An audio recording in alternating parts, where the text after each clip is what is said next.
The heat of a Florida summer lingered as the calendar ushered in the first day of fall.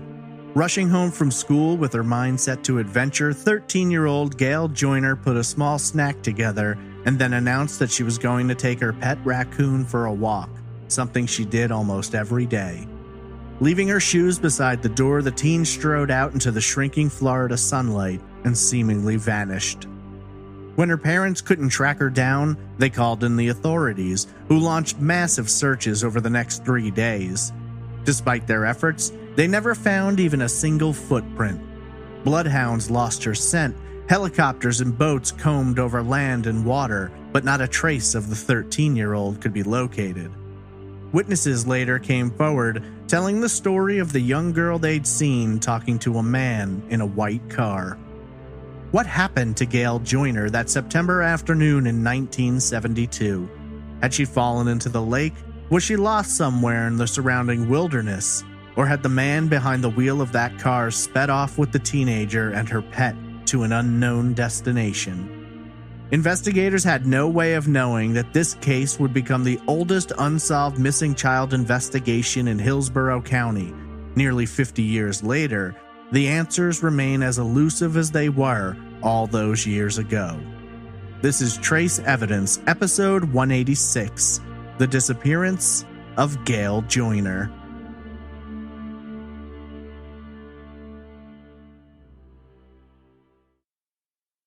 Welcome to Trace Evidence. I'm your host, Stephen Pacheco. Today we examine the 1972 disappearance of 13-year-old Gail Joiner, a confusing and baffling case with many twists and turns. Before getting into the case, just a few quick notes about the show. Trace Evidence is a weekly true crime podcast focused on unsolved murders and disappearances. You can follow the show on social media on Twitter @TraceEvPod, Instagram @TraceEvidencePod, or by searching Facebook for Trace Evidence.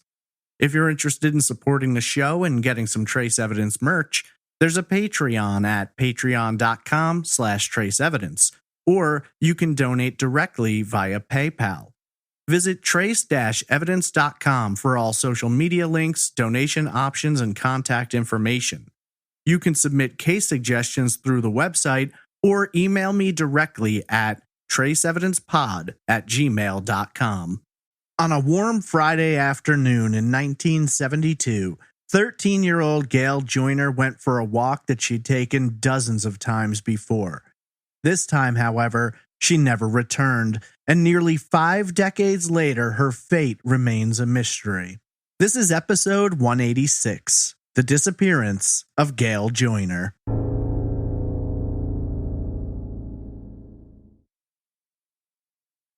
It was the autumnal equinox, and while much of the country was beginning to bundle up against the cooling winds of a rapidly approaching fall, Florida remained bathed in warm sunshine with a steady cool breeze sailing in from the waves of the Atlantic. It was a long time before computers, cell phones, and tablets kept children secured to their couches, a time where teenagers loved to run free in the golden wilderness of a world rife with excitement and built for exploration, one they believed that was safe, a reality that never was.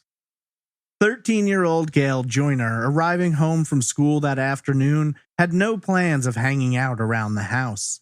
For the better part of her day, she dreamed of heading out on a walk with her pet raccoon, Bandit.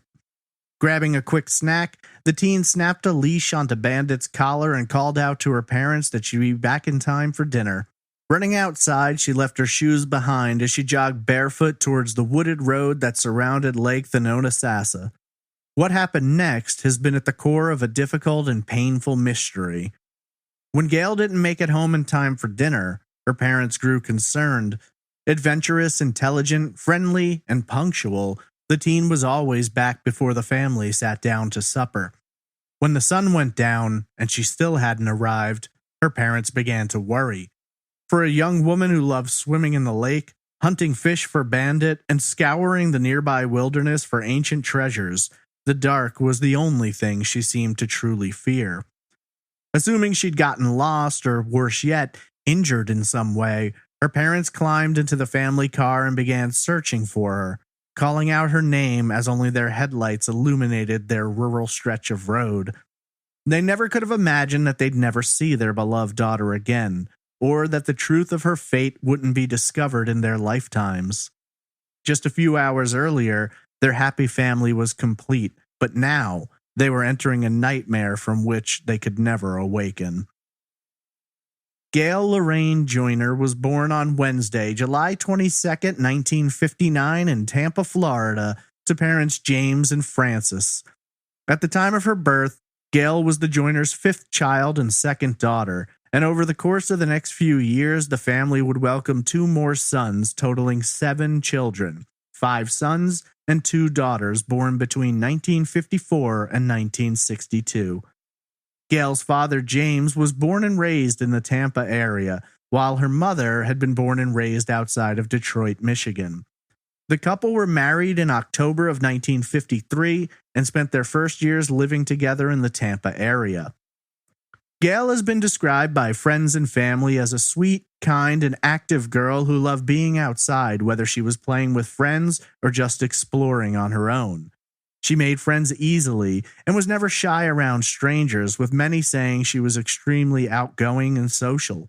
When the youngster wasn't spending time around the house, she could almost always be found taking walks, digging in the flower garden, or swimming with her siblings.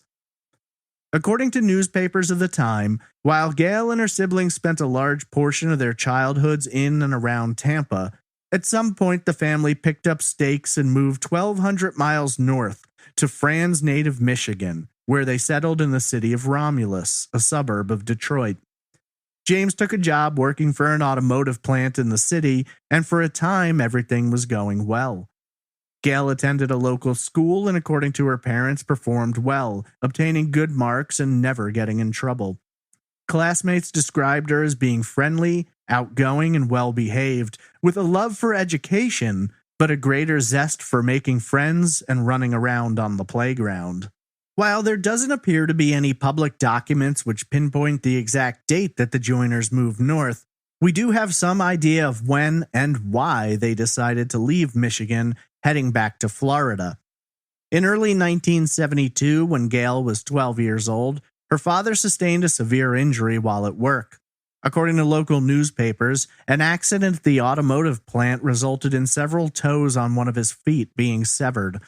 This led to James being placed on disability and requiring surgery to try and correct the damage done. Following this injury in March of '72, the family made their move back to Florida, settling in Thonotosassa, a census-designated place and suburb of Tampa located in Hillsborough County. The family moved to a home located along Thonotosassa Road, which runs along the southern shore of Lake Thonotosassa, which spans more than 800 acres. Being the largest lake in Hillsborough County, Thonotosassa is a popular spot for locals to swim, fish, water ski, and enjoy all manner of water activities. The Joiners happened to settle into a house along the shore of the lake, where a small dock directly across the street gave them constant access to the water.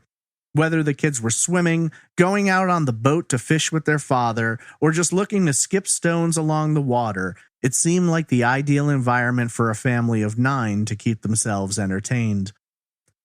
Arriving back in Florida not long before the start of summer break, Gail got to spend several months exploring the lake, the forestry surrounding it, and the local orange grove just down the street. A lover of animals, Gail was the owner of a very special pet, a racoon that she named Bandit. Every day, the 12-year-old would attach a leash to the raccoon's collar, and together they'd take a walk around the lake. Gail often referred to this as taking Bandit out for some fresh air. Together, the two would follow the same path, leaving the home and walking towards a small bridge which they'd cross before turning around to head home. Sometimes, however, Gail would lead Bandit down to the shore of the lake where she'd help scoop up fish for him to snack on while she skipped stones. While Gail usually took these trips on her own, with only Bandit at her side, sometimes she'd be joined by one of her brothers or even her older sister.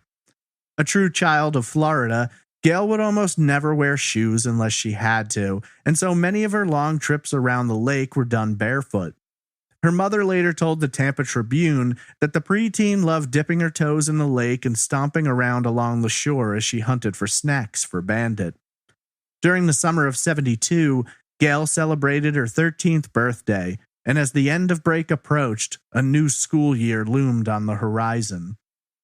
In August, the family registered Gail as an incoming student at Greco Junior High School, which had opened just 10 years earlier. Located less than 10 miles from the Joiner home, Gail was looking forward to the challenge of a new school, but mostly, she was excited to make friends.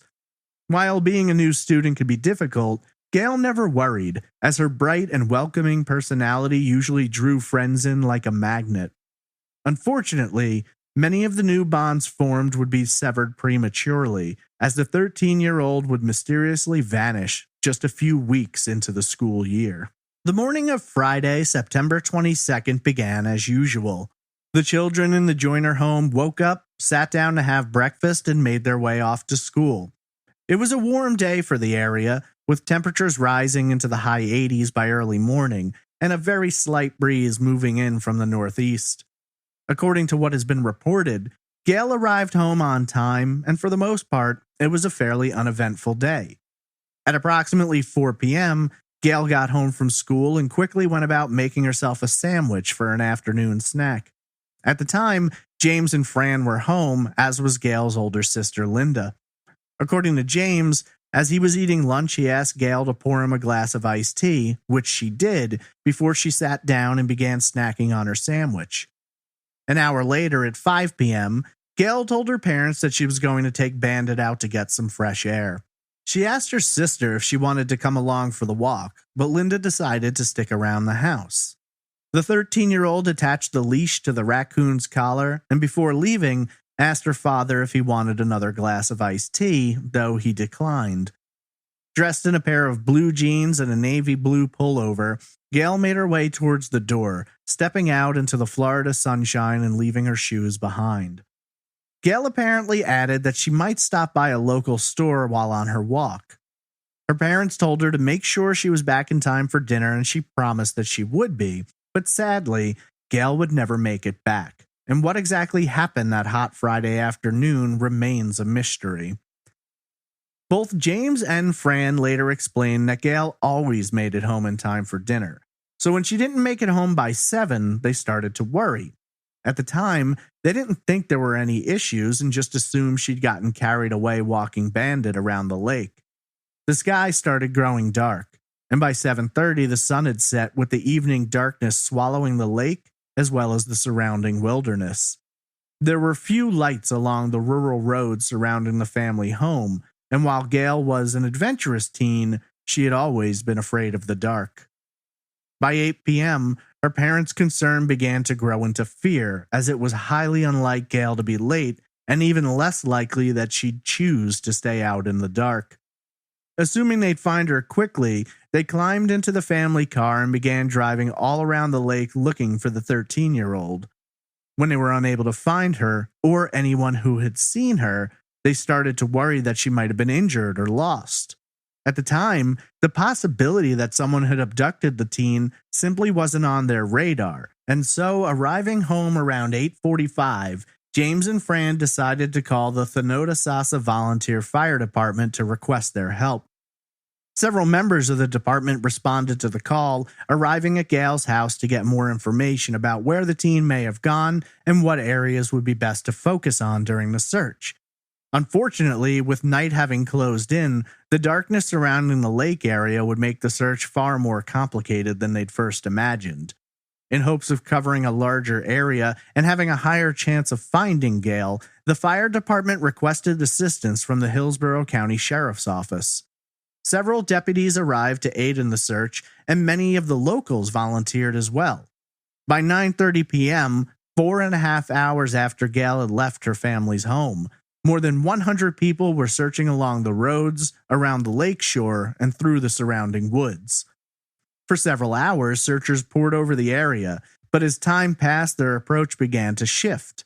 While searchers had begun what they believed was simply the search for a teen who may have been lost, the more time passed, the more they began to wonder if perhaps something more sinister had been responsible for Gail's disappearance. Unable to find a single trace of the teenager, the decision was made to call off the search for the night and to reorganize in the morning. Considering the circumstances, the Hillsborough County Sheriff's Office took the lead and officially categorized Gail's disappearance as a missing persons situation, though at the time, they weren't sure whether foul play had been involved or if Gail had chosen to run off. The Sheriff's Office arranged for a search to begin the next day, Saturday, September 23rd at 8 a.m. Notices were sent out via television and radio calling for volunteers, especially those who had access to tools which could help widen the search. Specifically, they wanted people who owned boats and horses. While the search was being organized, investigators sat down to speak with Gail's family, while others began canvassing the area for anyone who might have seen the missing 13-year-old in the hours after she left her home. According to her family, Gail was a bright and thoughtful young woman who never got into trouble, was always home by dinner time, and was happy being in Florida. Asked about the possibility she may have run away, both James and Fran were quick to dismiss the theory, noting that she'd never run away before and hadn't given any indications that she wanted to. Investigators began moving away from the runaway theory after speaking with her brother Terry, who was close with Gail. According to him, if she didn't make it home, it had to be because someone had gotten to her. Terry told detectives that his sister was happy where she was and had never given any indication that she'd ever run away. In addition to Terry's comments, investigators noted that Gail hadn't taken any items with her, not even her shoes, and had asked her older sister to take the walk with her, all of which they felt made a runaway scenario highly unlikely. James felt that Bandit, the raccoon, may have played a role in his daughter's disappearance, noting that she was very proud of the pet and was quick to stop and talk to strangers who wanted to get a look at him. He explained to the Times-Herald, quote, "That's what got her into trouble. She wouldn't have gotten into a car with a stranger. It would have to be someone she knew. But she's a friendly kid, takes to people easily.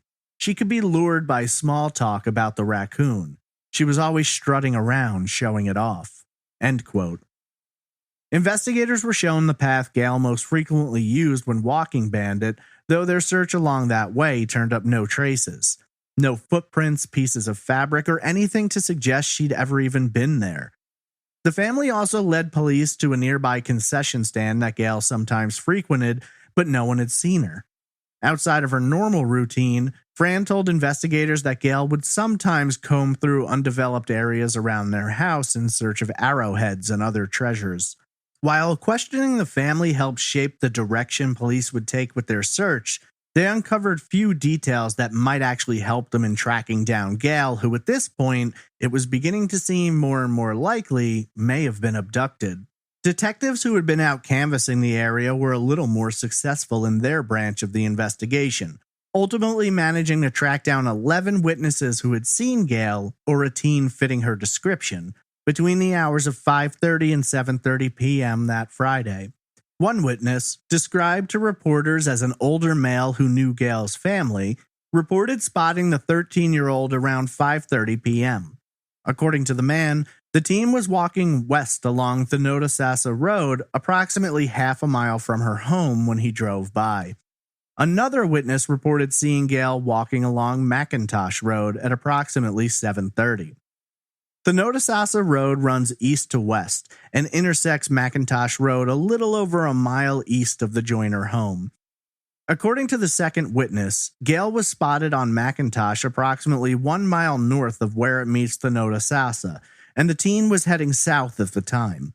Whether or not this was part of Gail's normal path has never been confirmed, though even if the teen had begun making her way back home, the total distance left to travel would have taken approximately an hour on foot, meaning Gail wouldn't have gotten home until approximately 8:30 p.m. at the earliest, which would still have been several hours late for dinner and out of character for her. Heading east from the Joiner home along Thonotosassa Road leads away from the lake, and approximately a mile from the house, the road passes through a densely wooded area spanning several acres. At least 9 witnesses told investigators that on Friday the 22nd, They saw a girl fitting Gail's description standing beside a white car, which was parked on the side of the road along the edge of the woods. While none of these witnesses actually saw Gail enter the vehicle, they did note that when they noticed the car had gone, they no longer saw the teenager either.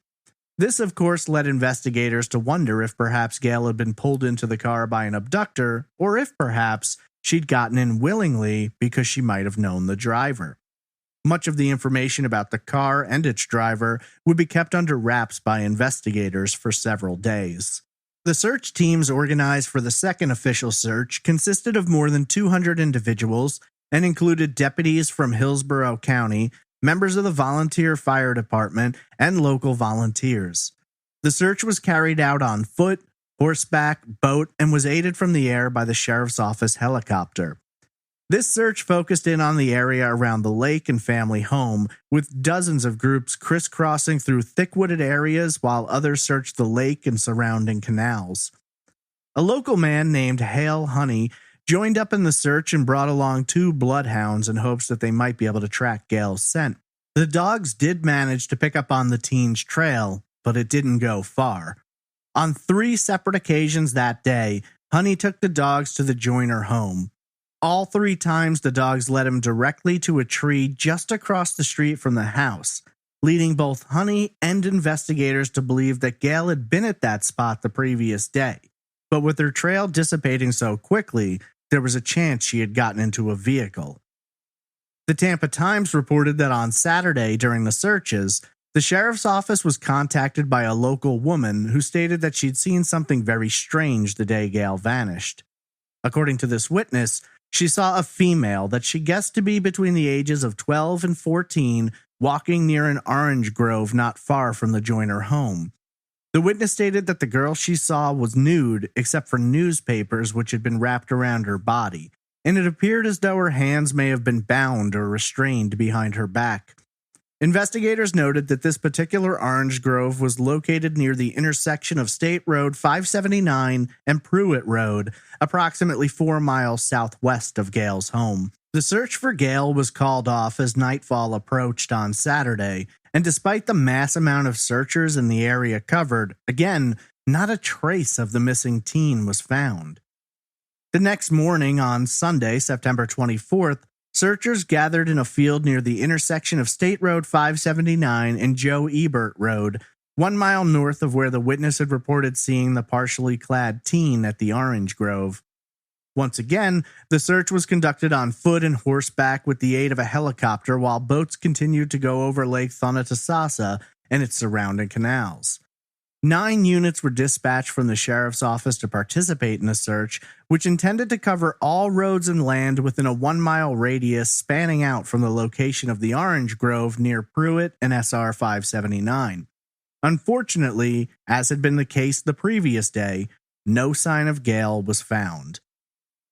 Following Sunday's searches, the Hillsborough Sheriff's Office announced that they were abandoning their searches of the woods and area surrounding the lake, describing them as having been adequately searched. In addition to this, the size and scale of additional searches would also be reduced, dropping the search party from approximately 200 down to around 25. Gail had been missing at this point for just over 48 hours, but the lack of clues was leading investigators to believe that she had in fact been abducted, and the likelihood of finding her in the area was shrinking. This was not a one-sided notion, as even her father James agreed, telling the Tampa Tribune, quote, "I think if she was in this area, somebody would have found her," end quote. On Monday, September 25th, the Hillsborough Sheriff's Office announced that, following the tip they'd received about the girl seen wearing newspapers near the orange grove, they'd managed to locate her. While her name was not released, deputies noted that the girl was definitely not Gail, but a 12-year-old who had run away from the Hillsborough County Juvenile Home in nearby Seffner. When the girl was found, investigators interviewed her about where she'd been in the previous days, in hopes that she might have seen something, or perhaps even encountered Gail. Initially, the girl told police that she'd spent the night in a vacant house with another young girl who had a pet raccoon. With their interest piqued, detectives began asking further questions in hopes that the girl may have been with Gail, but things started falling apart. Major Walter Heinrich later told the Tampa Tribune, quote, "The girl was found to be a runaway from a local juvenile home, and she'd been bitten on the hand by some kind of animal. But when questioned further, the girl changed her story." End quote. 2 days later, on Wednesday, September 27th, Sergeant John Cyron of the Hillsborough Sheriff's Crime Prevention Unit called a press conference to discuss new details in the case. It was at this time, 5 days after Gail's disappearance, that Sergeant Cyron revealed information surrounding the vehicle and man seen in the area from which Gail vanished. Cyron explained that 9 witnesses had been located who had seen a teen fitting Gail's description speaking to a man inside of a white car. Of the 9, 5 had gotten a good enough look to describe the driver. The vehicle was described as being a 1962 to 1965 white car, possibly a Chevy 2 model. If this model of car doesn't sound familiar to you, it's because a few years later the entire line was renamed and is known today as the Chevy Nova. The driver was described as being a white male with a medium to dark complexion, 28 to 30 years old, standing between 5 feet 10 inches and 6 feet tall, and weighing between 180 and 190 pounds. The man had short, dark brown hair and long sideburns. Cyron explained, quote, "This car was sighted on the south shoulder of Thonotosassa Road, about 100 yards west of a small bridge. We are urging anyone who has any knowledge of the girl's whereabouts or knowledge of the automobile or its driver to call the Hillsborough Sheriff's Office Crime Prevention Unit." End quote. If accurate, the sightings of this car and driver would have placed Gail approximately 3/10 of a mile from her home. Curiously enough, Gail may not have been the only member of her family to interact with the driver of the white car that day. According to Major Heinrich, on the same Friday afternoon, Gail's older sister Linda was walking down Thonotosassa Road when a man in a white car offered her a ride, though she declined and the man did not pursue her. While there has never been a confirmation that it was the same man, most believe it's unlikely that 2 different men in white cars were trying to lure females into their vehicles along the road that day. Major Heinrich explained further to the Tampa Times, saying, quote, "Witnesses state they saw a car parked at the front of the bridge, with a man standing next to it on the same side of the road which Gail probably walked down, and in the other direction, a man had earlier attempted to give her sister a ride to a beach not far from their home. Sheriff's deputies, assisted by volunteers from Thonotosassa, have thoroughly searched the wooded areas around her home, and we have found nothing to indicate the child is still in the area." End quote. Unfortunately, as September came to an end, searches for Gail came to a stop, as nothing had been found to indicate where she might be. Believing she had likely been abducted, authorities sent out notices to all law enforcement agencies in the state and began looking for any cases which might share similarities. A month later, on October 22nd, local papers were all putting together articles about the girl who disappeared without a trace. Major Heinrich sat down with the Tampa Tribune to discuss progress on the investigation. He explained that deputies had gone to Greco Junior High School and spoken to Gail's teachers and classmates in their efforts to assemble a complete study of her. Asked about anyone they had interviewed outside of the school, Heinrich replied, quote, "We have interviewed between 80 and 100 people. Some have come to us with information they hoped would be helpful. Others were sought out by us and questioned." End quote. In order to spread the word about Gail's disappearance, Heinrich explained that more than 500 color posters were created showing her photo, a description, and details about it. These posters were all sent to major law enforcement agencies in the eastern and central United States. In addition, Gail was added to the NCIC. While Heinrich admitted that they had not officially ruled out the possibility that she could have run away, he explained that the circumstances of her disappearance made it seem unlikely. They did reach out to police departments in cities where relatives lived, but no one in the family had seen or heard from the 13-year-old. In what may be considered a bizarre approach, Heinrich also noted that they were tracking down reports of raccoons found in the area. He explained, quote, Since Gail has been missing, we have checked out a total of 19 reports of dead and live raccoons found in various parts of Florida and Georgia. We couldn't be sure ourselves. We would take the animals to the girls' parents for identification. None have checked out yet." End quote. According to James and Fran, Bandit had a scar on his paw from a burn, as well as a scrape on his nose, and they believed they could identify him if he was found. Investigators hoped that if they did locate Bandit, it might give them a new direction to take their search, but they never did manage to track him down. The disappearance of their youngest daughter had a detrimental effect on James and Fran, who reported that they needed tranquilizers and sleeping pills just to get in bed at night because every time they laid down, all they could think about was Gail. Every day, James was still going for drives around the lake area in search of his daughter, though he admitted, quote, "I don't even know what I'm looking for, but I'm looking for something." End quote. He put thousands of miles on the family car, covering every inch in a 6-mile radius around the family home. Obviously, this was also hard on the children, and in response, they banned their kids from walking around the lake. And when rumors would circulate among students about Gail being murdered, they'd pull the kids out of school for a few days. James stated that he couldn't sit still and needed to keep searching for his daughter, noting that he wouldn't believe she was dead until somebody could definitively prove it to him. At the time, he was scheduled to undergo surgery to repair the injury he'd sustained at the auto plant in Detroit, but he elected to delay the operation, feeling that he couldn't allow himself to be bedridden when he felt he should be out there looking for Gail.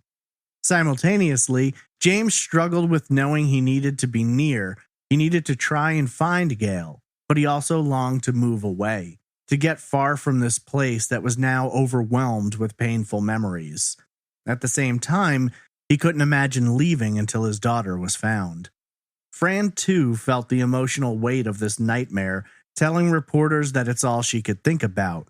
Fran explained, quote, "We live in the constant fear of somebody coming to the door with bad news. I've imagined that somebody's got her on drugs and every kind of horrible thing. We believe she got picked up, and she might have gotten into a car if she knew who was driving. She knew a lot of people. She knew people we didn't know." End quote. 6 months later, in April of 1973, the Hillsborough Sheriff's Office received a tip indicating that Gail's body might be found in a pit near the lake. On Thursday, April 5th, deputies and searchers arrived at the pit, which was apparently used as a dumping ground for locals. It was difficult to search as much of the pit was filled with water, and recent rains had caused that level to surge. Despite an exhaustive search, no trace of Gail was found, and police have never revealed the source of this tip nor what led them to believe it was a possibility. Asked about Gail's disappearance, Major Heinrich bluntly told the Times-Herald, quote, "We are completely baffled. We've checked hundreds of leads and several suspects. Every one a dead end." End quote. September of 1973 marked a full year since the 13-year-old had vanished, and by that time, leads and avenues to investigate had dried up. Despite all of their searches and the depth of the investigation, no new clues had been uncovered in the previous 11 months. 60 days later in November, a grisly crime would lead investigators to wonder if perhaps there was a connection. On Sunday, October 28, 1973, 11-year-old Jonathan Mark Kushner hopped on his bike to take a ride to the local 7-Eleven, where he was planning to purchase candy for himself and his little brother. He never returned, and for days the city of Tampa was gripped with fear as the hunt was on for a child predator. 30-year-old John Paul Witt eventually confessed to his wife that he and his friend, 19-year-old Gary Tillman, were responsible. Reportedly, the two men struck Jonathan in the head, knocking him off his bike before gagging him and putting him in the trunk of a car. The child suffocated to death in that trunk, and when Witt and Tillman discovered he had died, they mutilated his body and buried him in a shallow grave near 56th Street and Sly Avenue. Witt later admitted to police that he and Tillman had been hanging out around the woods looking for a child to kill. At the time, Witt and Tillman lived in Shady Grove Trailer Park in Thonotosassa, approximately 9 miles northwest of Gail's home, or just 4 miles as the crow flies. Following their arrests, investigators and prosecutors began digging into Gail's case once again, trying to determine whether or not there could be a link between the two killers and the 13-year-old's disappearance. On Wednesday, November 3rd, investigators arrived at the Joiner home, bringing with them several items which had been removed from Witt's trailer. Believing they might be connected to Gail, the items were shown to the family, though no one was able to identify them. Investigators were never able to establish a link between Witt and Tillman and Gail's vanishing.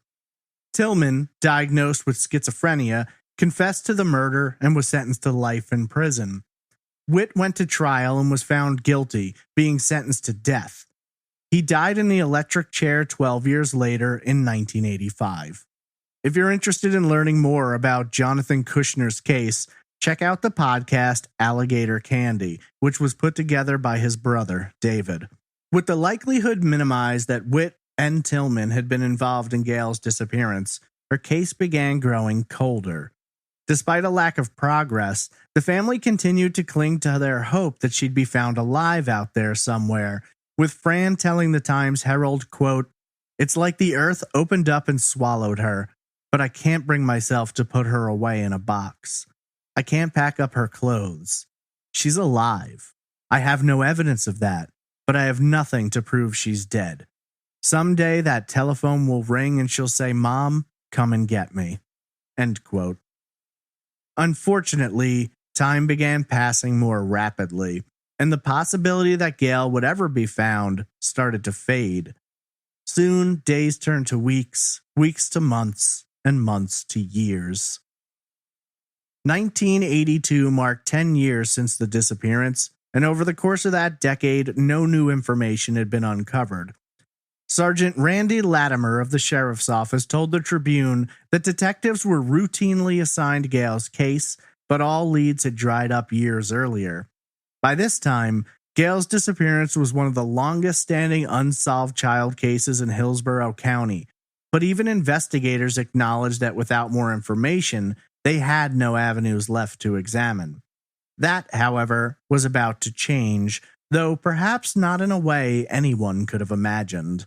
2 years earlier, in April of 1980, 29-year-old Gerald Eugene Stano was arrested for cutting, beating, and using acid on a sex worker in Daytona Beach. At the time, Stano was considered a suspect in several assaults on sex workers in the area, but this time his victim was able to positively identify him. During his interrogation, Stano confessed to the murder of Mary Carol Marr, who he said he stabbed to death because she rejected his sexual advances and bled in his car. Interestingly, a later sweep of Stano's car failed to turn up any sign of blood. The next month, Stano confessed to the murder of Tony Van Haddock. In September of 1981, Stano pled guilty to the murders of Marr and Van Haddock, as well as Nancy Hurd, and was sentenced to life in prison. At the time, he also confessed to murdering Ramona Neal, Linda Hamilton, and an unidentified victim, though he was not charged with these crimes. Reportedly frustrated with not receiving enough recognition for his crimes and hoping for better prison accommodations, in October of '82, Stano confessed to several more murders, including Kathy Lee Scharf, Susan Bickrest, Mary Kathleen Muldoon, Janine Ligatino, Anne Acrenew, Barbara Ann Bauer, Bonnie Jean Hughes, Diana Valek, Emily Branch, Christina Goodson, Phoebe Winston, Joan Foster, Sandra Dubose, and Dorothy Williams. Among these women, several were sex workers and all were at least 17 years old. These murders ranged from 1973 to 1980. However, Stano would go on to confess to 2 other murders during this interview. Firstly, he claimed to have been responsible for the murder of 12-year-old Susan Basile. Basile went missing from Port Orange, Florida on June 10, 1975. Reports of the time stated that a witness saw Basile being pulled into a dark blue van by 2 men that afternoon when she was walking home from her school bus stop. Stano, however, claimed that he had committed the crime on his own and strangled the 12-year-old. He agreed to lead police to the location where he'd left her body, but with the passage of time, new construction had built over that spot, and no trace of Basile was ever found. Whether or not Stano actually was responsible for Basile's disappearance has never been confirmed. In the book Blind Fury, written by Anna Flowers, it's reported that Stano also confessed to abducting and murdering Gail Joiner. Flowers explains that getting the confession about Basile was difficult for investigators because apparently Stano knew how prisoners feel about those who commit crimes against children, and he didn't want to be subjected to assaults while behind bars. Now, depending on which source you follow, Stano both confessed to Gail's murder, but also retracted it. In hopes of finding out whether or not he truly was responsible, in January of 1983, Stano arrived in the custody of the Hillsborough County Sheriff's Office and was asked to lead them to her body. Flowers wrote that Stano led police to within 1 mile of where Gail had last been seen. However, whether or not Stano was telling the truth, was trying to take credit for someone else's crimes, had learned about the case through the media, or was directly being led by investigators is another story all of its own. Flowers went on to write, quote, Hillsborough County Sheriff's personnel had trouble dealing with Stano and his mental games. They gave him a present state examination in addition to sodium pentothal. They reported that he passed one and failed the other. Gail Joiner's body was not found, and Stano was returned to Florida State Prison. End quote. For the record, a present state examination is utilized to determine whether or not someone is in their right state of mind, or perhaps is being influenced by a psychological disorder, drugs, or alcohol.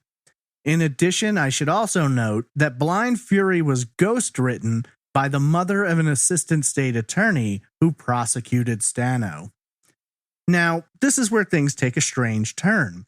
While Stano confessed to and pled guilty to a wide range of murders, 41 victims in all, additional investigations began to raise questions. For instance, many of the victims he claimed to have killed couldn't be connected to him through any actual evidence. According to the Tampa Bay Times, in a lot of cases, no blood, fibers, stolen property, weapons, or forensic evidence could tie Stano to these victims. No witnesses had seen him with any of them, and evidence was so thin outside of his own confessions that a jury even deadlocked. A second jury later convicted Stano of the crime when another inmate testified that he'd confessed it to him.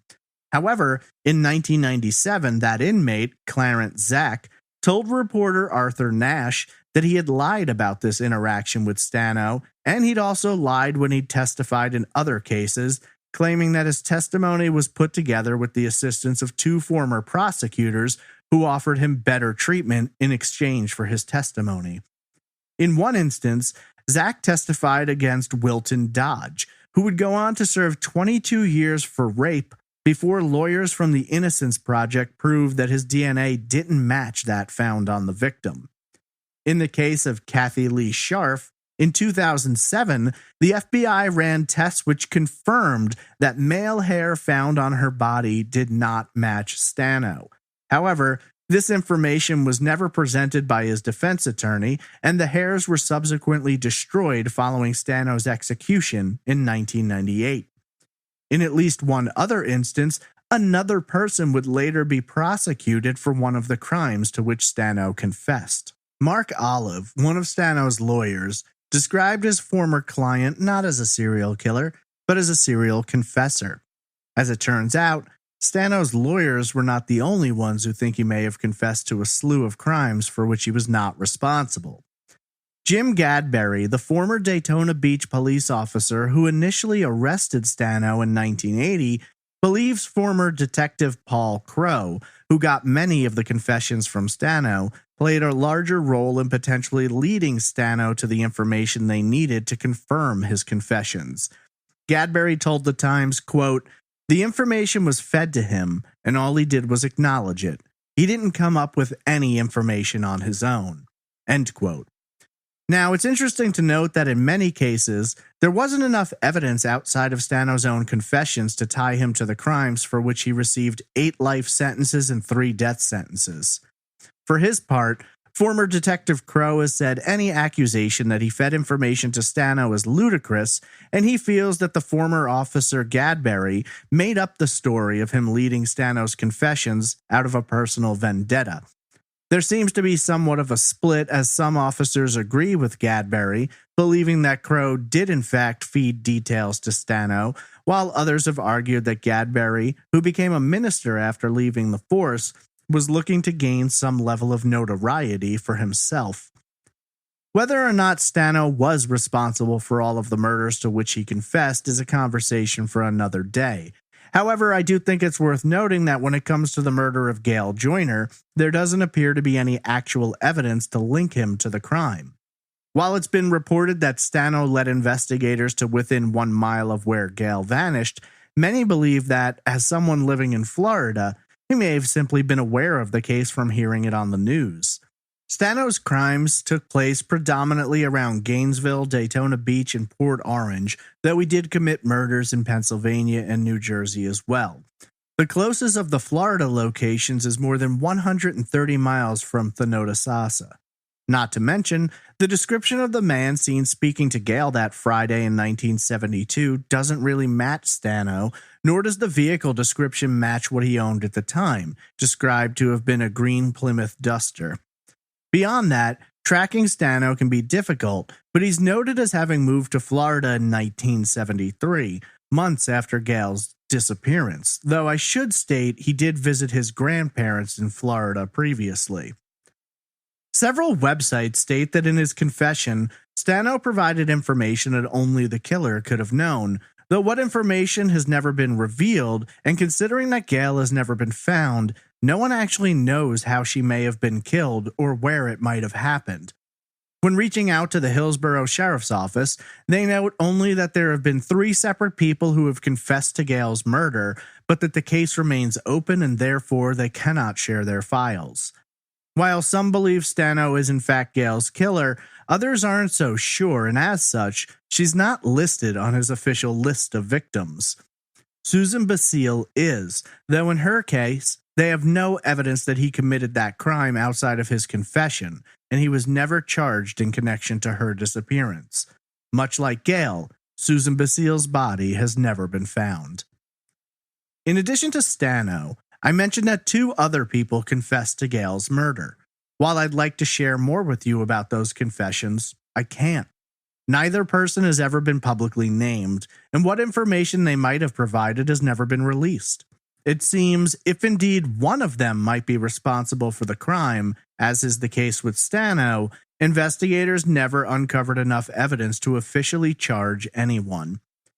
Sadly, coverage of Gail's case seems to fall off by the mid-1980s, and in the more than 3 decades since then, nothing new has ever been reported. There's been no new evidence, no new suspects, nothing to reveal what became of the sweet, friendly, and adventurous 13-year-old who left her Thonotosassa home in September of 1972 and never returned. When last seen, Gail Lorraine Joiner was described as being a white female with blondish-brown hair and brown eyes, standing 5 feet tall and weighing 100 pounds. She has freckles on her face and a small scar on her cheek. Gail was last seen wearing blue Levi's brand jeans and a navy blue pullover shirt with white stripes. She was not wearing shoes.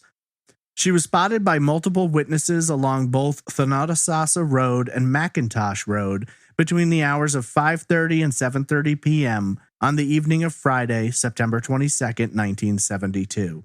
At the time of her disappearance, Gail was 13 years old, and if alive today, she would be turning 63 in July.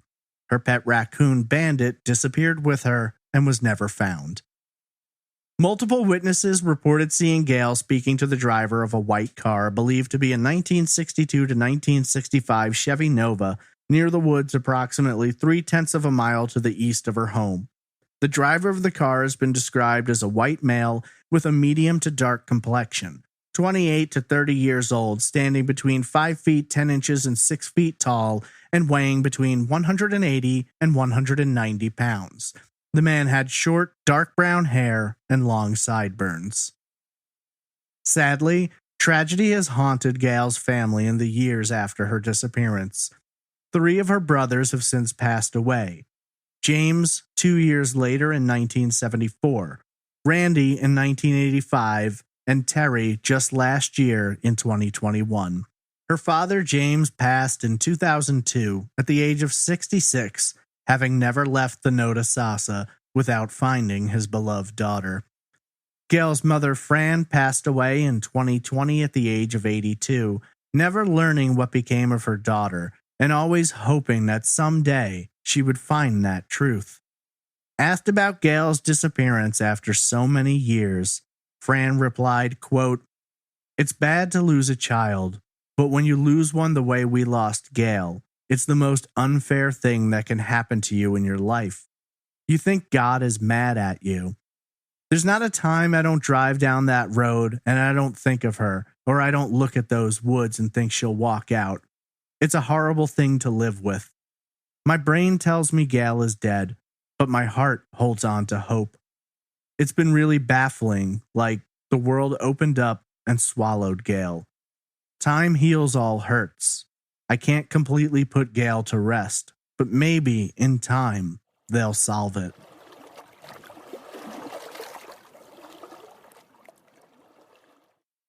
The disappearance of Gail Joiner is a sad, disturbing, and frustrating case to dig into. It's one of those cases where we're reminded how poorly these situations were handled back in the 70s, although to the credit of investigators in this case, at least they dismissed the likelihood of her having run away early on. Regardless, the investigation was never able to turn up much information, or at least they never turned up much information that was released to the public. There's always this debate amongst true crime community members about how long departments should keep information secret following a crime.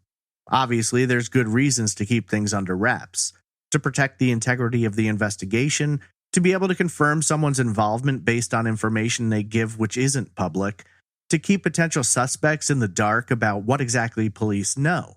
However, after nearly 50 years, is it really helping to keep these files locked away? That's not for me to answer. I'd never want to do anything to jeopardize a case and give a perpetrator an easy out, but there are some cases where it's difficult to understand why things are kept secret for as long as they are. If police believe that Stano, for instance, was responsible for Gail's death, why keep things confidential 24 years after he was executed? If they believe it was one of the 2 unnamed persons who also confessed to the murder, I'd love to know if either of them is still alive.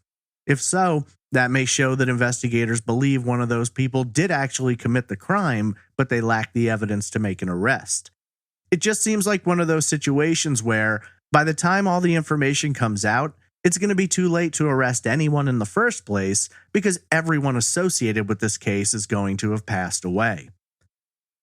If you go out to research this case, if you've got your own questions and want to try and find the answers, you're going to run into the same roadblocks I did. Almost all of the information available about Gail's disappearance came out between 1972 and 1982. Once you pass the mid-80s, it becomes almost impossible to find new articles, interviews with police, or any updates at all. It seems like they never had a lot of information to begin with, and after they spoke to witnesses about the man in the white car, they ran right into a dead end. Outside of Stano and the other 2 who have confessed, there haven't been any new details released, new evidence revealed, or seemingly any progress on this case.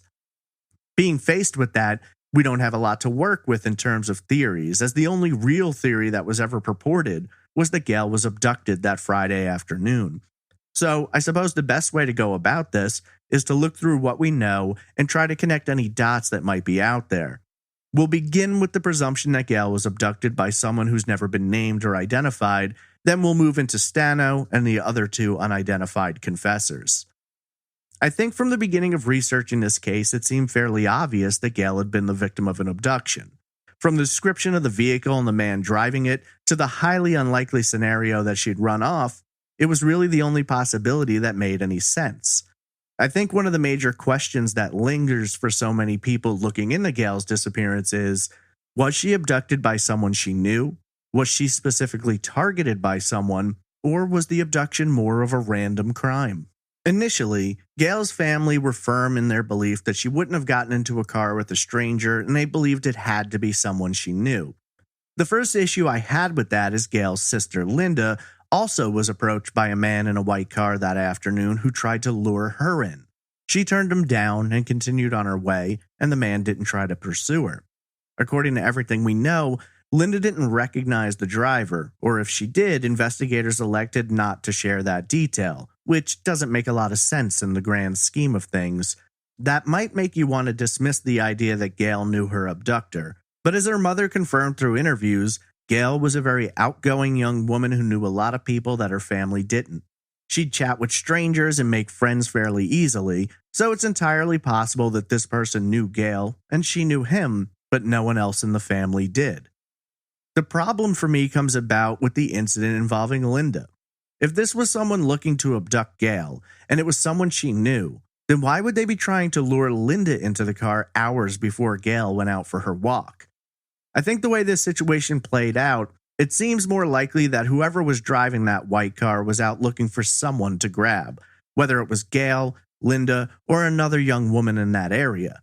We know that Lake Thonotosassa was a popular place for locals to hang out, so it's not out of the realm of possibility the man could have been stalking around that area periodically looking for a victim.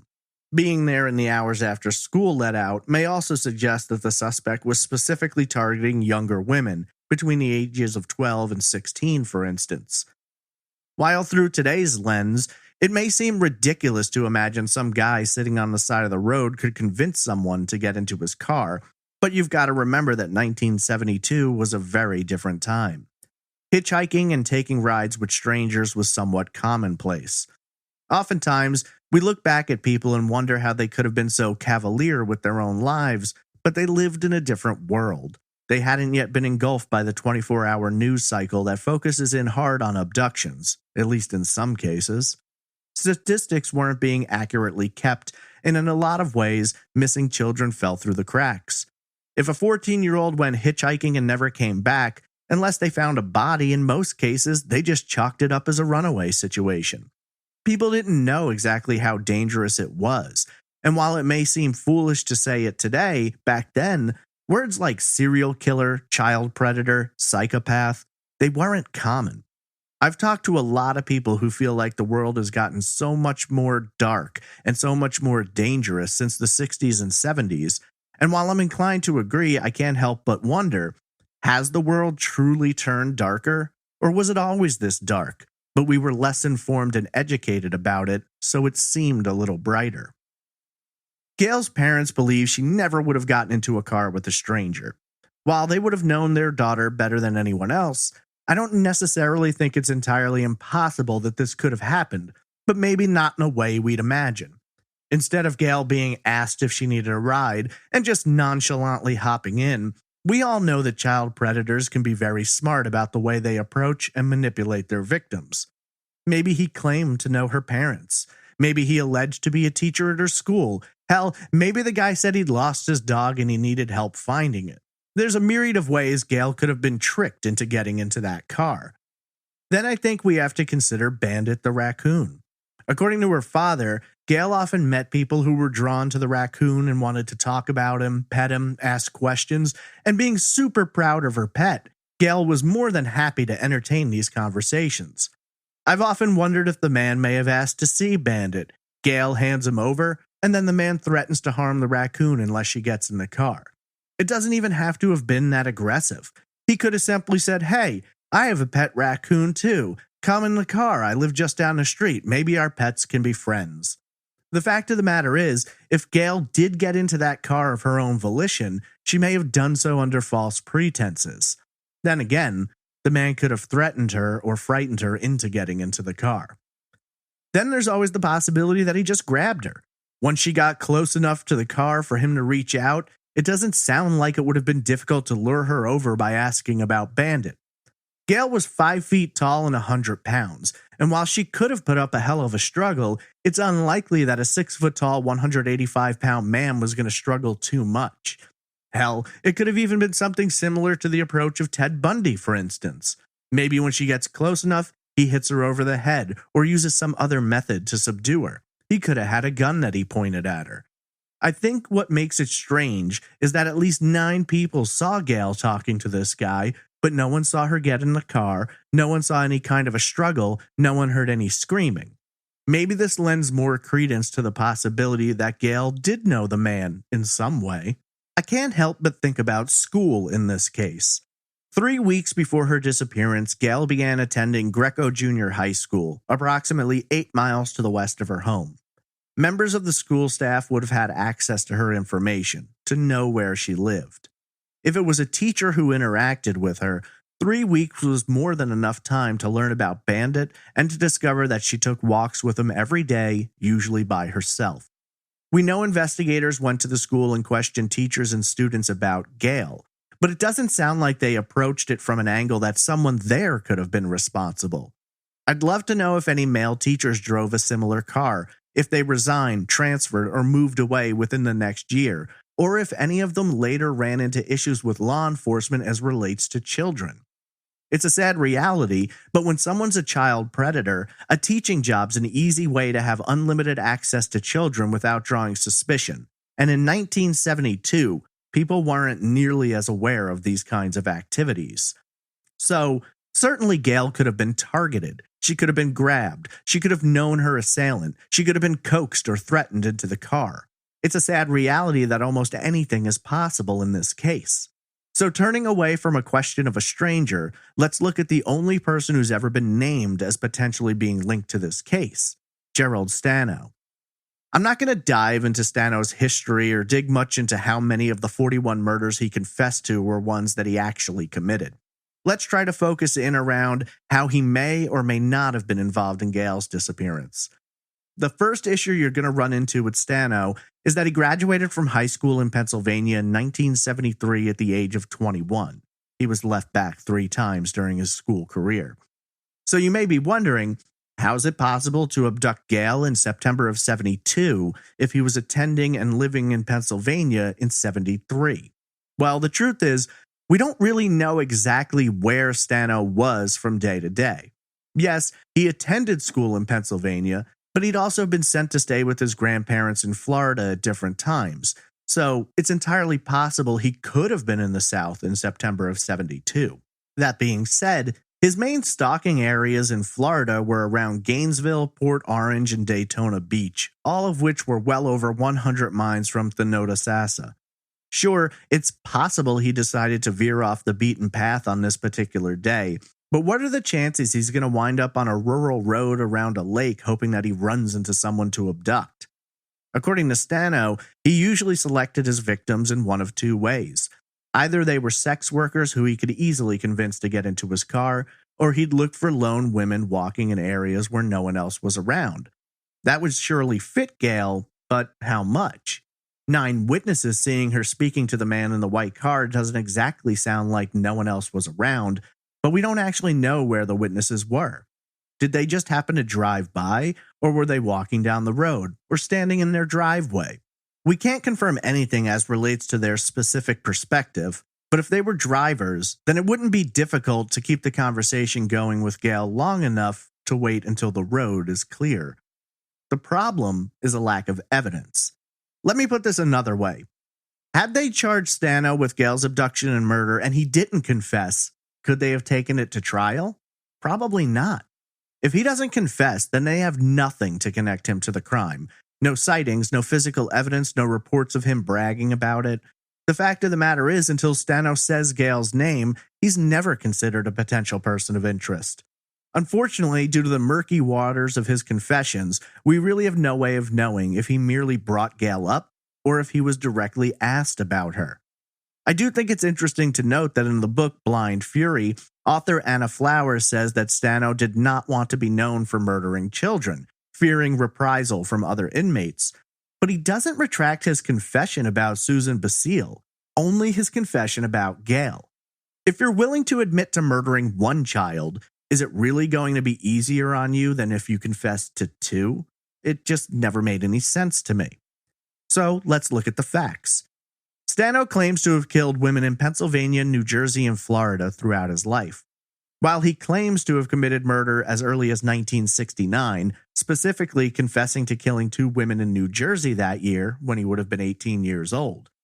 There was never enough evidence to charge him with those crimes, though, and so Stano's murder officially began in 1973 when he's 22 years old. According to the FBI, Stano moved to Florida with his parents in 73, and there's nothing which directly links him to any crimes in Florida prior to 73 outside of his confessions to killing Susan Basile and Gail Joiner. So, Stano apparently only killed when he was drinking or using drugs, something he began doing in his early 20s. In 73, he graduated high school, moved into a local motel, and began working at a hospital, but was fired for stealing money from coworkers. He enrolled in a computer school after high school, though how long he actually attended isn't recorded, and given that he moved to Florida that same year, I can't imagine he was there very long. When he did move to Florida, he settled in the area of Ormond Beach, approximately 148 miles northeast of Thonotosassa. Officially, for the crimes for which he was found guilty, they all took place in central or eastern Florida, with nothing tying him to areas to the west like Tampa or Thonotosassa. Stano's been linked to 2 separate vehicles during his time in Florida, a red Gremlin and a green Plymouth Duster, which was his most treasured possession. Reportedly, Stano kept the car in immaculate shape, and it was while driving this vehicle that he committed the majority of his murders. I haven't been able to find anything linking him to a white Chevy Nova, but that doesn't mean he couldn't have had access to one. Finding exact information about how Stano would have appeared in 72 hasn't been easy either. A mugshot from 69 shows him with very short dark hair and short sideburns. Photos of him following his 1980 arrest are similar. His hair and sideburns remain short, and by this time, in his early 30s, he's wearing glasses. According to prison records, Stano stood 5 feet 9 inches tall, which could fit into witness descriptions, who described him as being 5'10" to 6 feet tall. I mean, it's only an inch difference on the shorter side. Witnesses placed the age of the suspect as being between 28 and 30. Stano would have been 21 in 72. However, in his 1969 mugshot, you can see that his hairline was already receding, and so it's possible if he was the man in the white car, witnesses may have guessed him to have been older than he was. So I guess what you have to ask yourself is, could Stano have been responsible? I don't think you can rule him out by any means, but I do think it's worth noting that without a confession, there's no way you'd get a conviction. I don't think most prosecutors would have ever charged him with this crime if the arrest had to be based purely on evidence, as, in all reality, they don't have any evidence linking him to Gail's disappearance. I don't put a lot of weight into the idea that he was able to lead investigators to within a mile of where Gail vanished from. I don't know exactly how it went down, but unless he led police from the sheriff's office directly to the road that Gail was seen on, it isn't difficult to imagine he could have merely been brought to the area. He seemingly couldn't point out where he disposed of Gail's body, or if he did, they couldn't find her. And what alleged details did he give that only the killer would know have never been revealed? Why, you might ask? Well, because the case is still open. You'd imagine if he really did have details that only the killer knew, investigators might have been a little more inclined to pursue this further. If we dismiss Stano at this point, all we're left with is 2 nameless individuals who also confessed to Gail's murder. We know nothing about these people. Whether they're even men is a question which hasn't been answered. So, was it merely people saying they did it and failing to deliver any additional information to support their confessions? Or did they have some details that made them seem like a possible consideration? Again, I wish I knew, but as of this time, that information's not public. All I can really say about this angle is, if the police could have tied either of these people to Gail's disappearance, I think they would have. Since that didn't happen, since we've never been told their names, I'm inclined to believe that police had enough reasonable doubt to not move forward with any attempt to arrest or prosecute them. Unfortunately, this is where we too run into a dead end.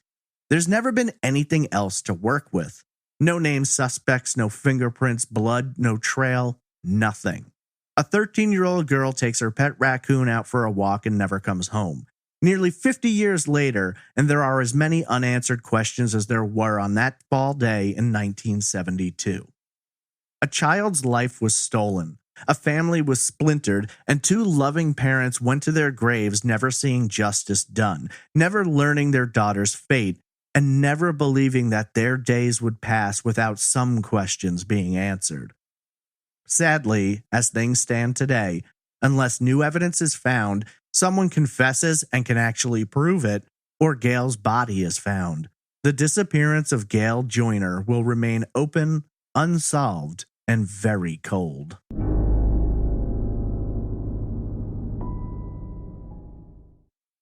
If you're looking for more information about the disappearance of Gail Joiner, the Tampa Tribune and Tampa Bay Times had the most thorough coverage. You can also check out Blind Fury by Anna Flowers, which focuses more on Stano than anything else, but does mention Gail. You can also look into her case, as her NCMEC number is 775-400. Her Hillsborough County Sheriff's Office case number is 72-41739, and her NamUs number is MP4632. It's noted on her NamUs page that there have been 15 exclusions conducted comparing her DNA, which is on file, to Jane Doe's in the area. If you have any information about the disappearance of Gail Joiner, please contact the Hillsborough County Sheriff's Office at 813-247-8200. What do you believe happened? Tweet me at TraceEvPod, message me on Instagram at TraceEvidencePod, email me at traceevidencepod@gmail.com, or comment in the Facebook group.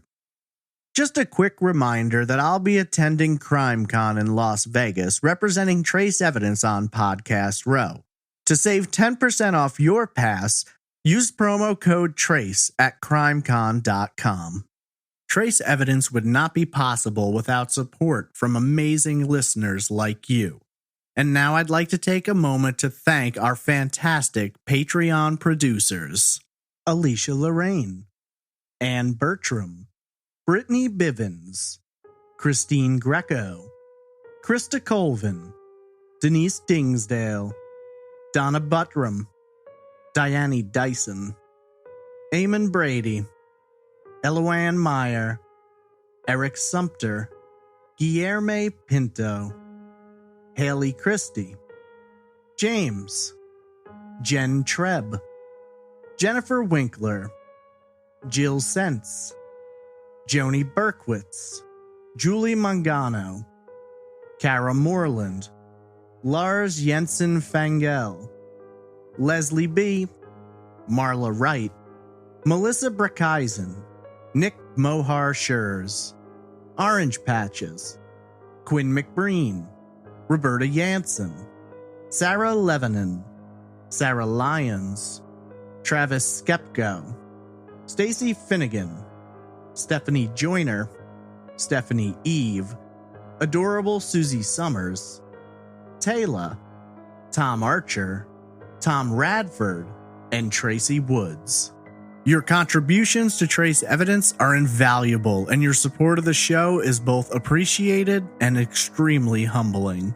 If you're interested in supporting Trace Evidence and gaining access to exclusive merch and ad-free episodes, please visit patreon.com/traceevidence or go to trace-evidence.com and click on the support option. I want to again thank you for listening to this episode, and I have a small favor I'd like to ask. I created a survey about the show. It takes less than 2 minutes to complete. I'm planning to make some adjustments moving towards episode 200, and I'd love your input. You can find the link to the survey in the show notes or on trace-evidence.com. That's going to wrap up episode 186, The Disappearance of Gail Joiner. Thank you again for listening, and I hope you'll join me next week for another unsolved case on the next episode of Trace Evidence.